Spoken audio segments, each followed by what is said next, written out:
Hello folks, welcome to another episode of Coffee Cleans in a Calorie Deficit. I can't decide whether to drop the A and just have calorie deficit. I'm not 100% sure, but we'll go with that for now. Today we're going to be talking about the structure of habits and what we do with them.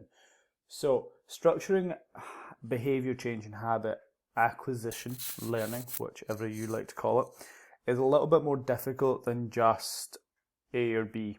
Just I do this, because as we spoke about yesterday, habits are insensitive to your goals, which means that just because you decide that you want to lose body fat and be healthier doesn't mean that your body is going to just go along for the ride.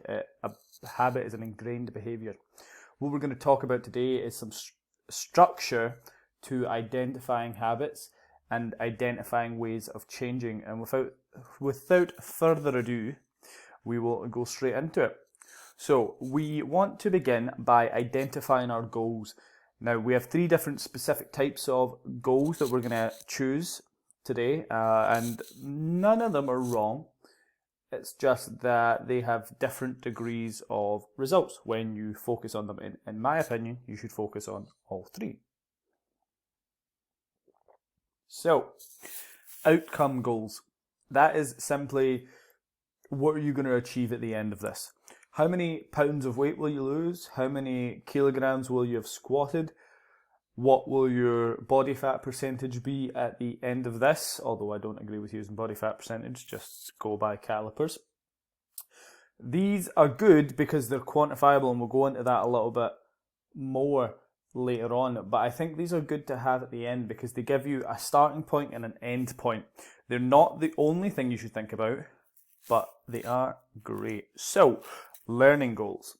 Now, this just means what are you going to learn on this journey?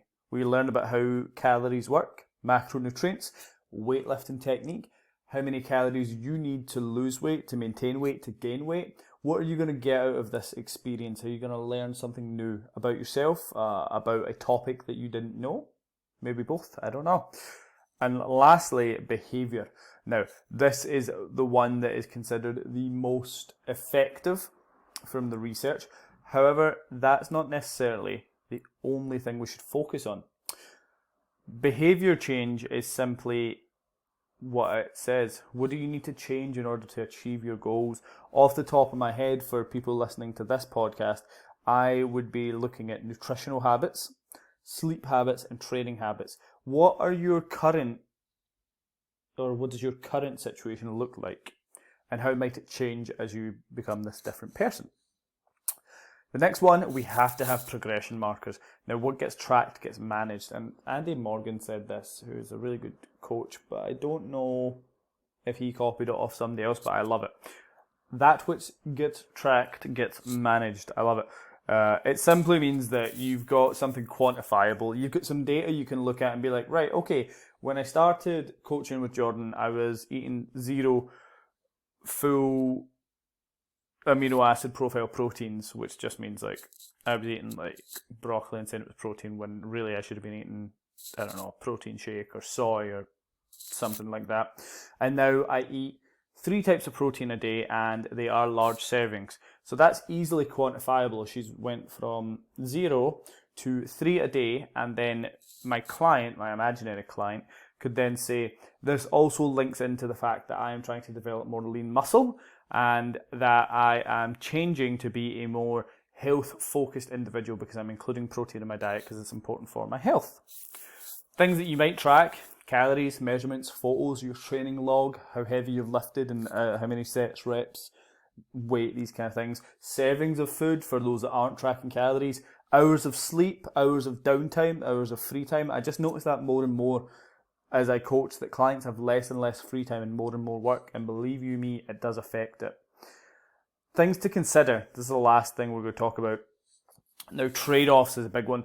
What are you going to need to give up to achieve your goal? I used to drink maybe like 5 full fat milk coffees a day, maybe like 1.5 litres of milk with my coffees, and now I'm down to about 300 a day. So during my fat loss phase, I've traded off the calories from the milk because I don't really need them. I enjoy them, but they're calories that aren't very filling, and it makes my weight loss journey harder.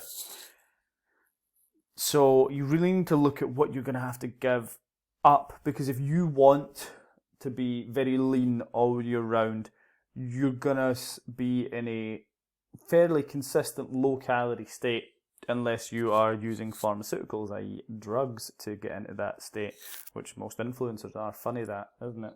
Please buy my meal plan, please buy my meal plan, it will help you all my supplements, but doesn't mention the fact that they have, 50 milligrams of D-ball, or honestly, I don't know how many milligrams or milliliters of drugs you need to use, but things like Anavar, these kind of things, they're just lying to you. Fuck them.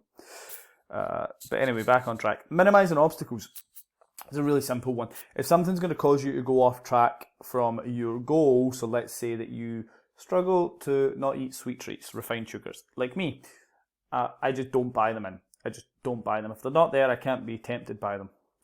And it's as simple as that. You might choose not to put things in your path that can stop you from achieving your goals.